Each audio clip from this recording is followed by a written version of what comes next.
दोस्तों big breaking news है। जी हाँ दोस्तों, कैबिनेट में पास हो गया 8th पे कमीशन का रेफरेंस। जी हाँ दोस्तों, बिग ब्रेकिंग, कैबिनेट में 8th पे कमीशन को दी मंजूरी। टर्म्स ऑफ रेफरेंस को मंजूरी मिल गई है। 18 महीने के भीतर कमेटी की सिफारिश हो जाएगी। जी हाँ दोस्तों, बात कर रहे हैं कर्मचारियों से जुड़ी हुई जानकारी।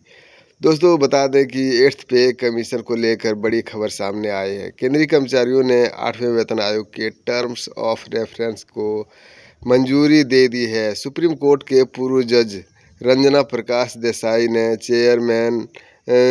उसको चेयरमैन बनाया गया है। रंजना प्रसाद देसाई को चेयरमैन बनाया गया है। आयोग 18 महीने में अपनी सिफारिशें देगी।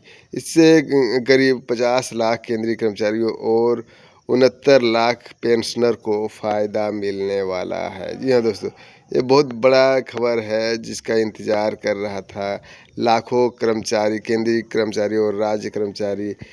आज उसका जो है तोहफा देने वाला है। प्रधानमंत्री नरेंद्र मोदी की अध्यक्षता में आज हुई कैबिनेट बैठक में कैबिनेट मंत्रिमंडल की बैठक में इस आशय के प्रस्ताव को मंजूरी दी गई है। सरकार ने जनवरी में 8वें वेतन आयोग को मंजूरी दे दी थी, लेकिन अब जाकर इसका गठन कर दिया गया है।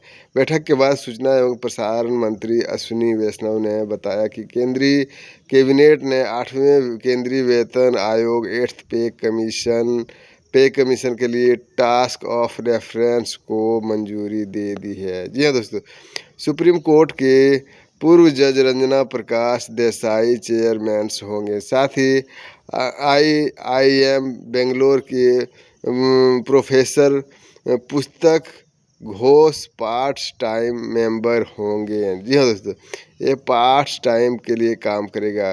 पंकज जैन इसके मेंबर सचिव होंगे। यह अभी पेट्रोलियम एंड नेचुरल गैस में सचिव है। यह 8वें केंद्रीय वेतन आयोग एक अस्थाई संस्था होगी।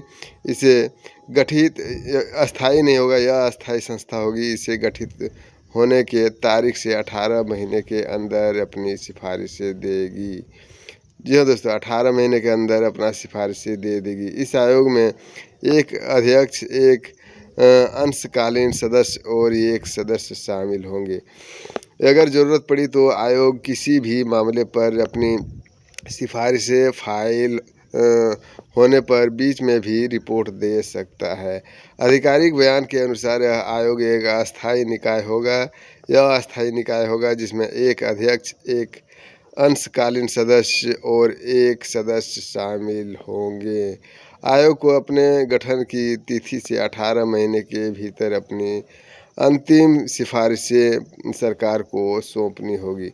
साथ ही आवश्यकता पड़ने पर यह आयोग विशेष विषयों पर आंतरिक रिपोर्ट भी प्रस्तुत करेगा। सरकार ने आयोग को निर्देश दिया है कि वह अपनी रिपोर्ट तैयार करे। समय से पहले देश की वर्तमान आर्थिक स्थिति, राजकोषीय अनुशासन और विकासात्मक एवं कल्याणकारी योजनाओं के लिए आवश्यक संसाधनों की आवश्यकता उपलब्ध कराने को ध्यान में रखें। आयोग को यह सुनिश्चित करना होगा कि राजस्व पर बोझ बढ़ाए बिना कर्मचारियों के हितों की रक्षा की जा सकती है कि नहीं। 8वें वेतन आयोग का पर्यवेक्षक कार्य क्षेत्र केवल वेतन संरचना तक सीमित नहीं होगा। यह गैर अंशदायी पेंशन योजनाओं के वित्तीय प्रभाव, राज्य सरकारों पर संभावित असर, क्योंकि अधिकांश राज्य देश के केंद्र के वेतन आयोग की सिफारिशों को संशोधित रूप में अपनाते हैं और केंद्रीय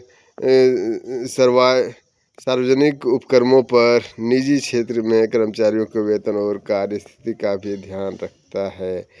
तो दोस्तों, केंद्रीय वेतन आयोग आमतौर पर हर 10 वर्ष में गठित किए जाते हैं। पिछली बार 7वें वेतन आयोग की सिफारिशें 2016 में लागू हुई थी। इसी क्रम में 8वें वेतन आयोग की सिफारिशें जनवरी 2026 में प्रभावी होने की संभावना है।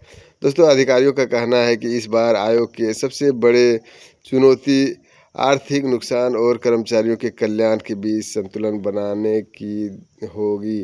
बढ़ती महंगाई और जीवन यापन की लागत के मद्देनज़र यह आयोग भविष्य में सरकारी वेतन ढांचे को तय करने में महत्वपूर्ण भूमिका निभाएगी। तो दोस्तों, आप समझ गए होंगे कि अब केंद्रीय कर्मचारी हो या राज्य कर्मचारी, सबको जो है 8वें वेतन आयोग का जो इंतज़ार है वो बहुत जल्द पूरा होने वाला है। यानी कि 2026 में 7वां वेतन आयोग ख़त्म हो रहा है, वो जनवरी में, और 26 से ही लागू करने की विचार है।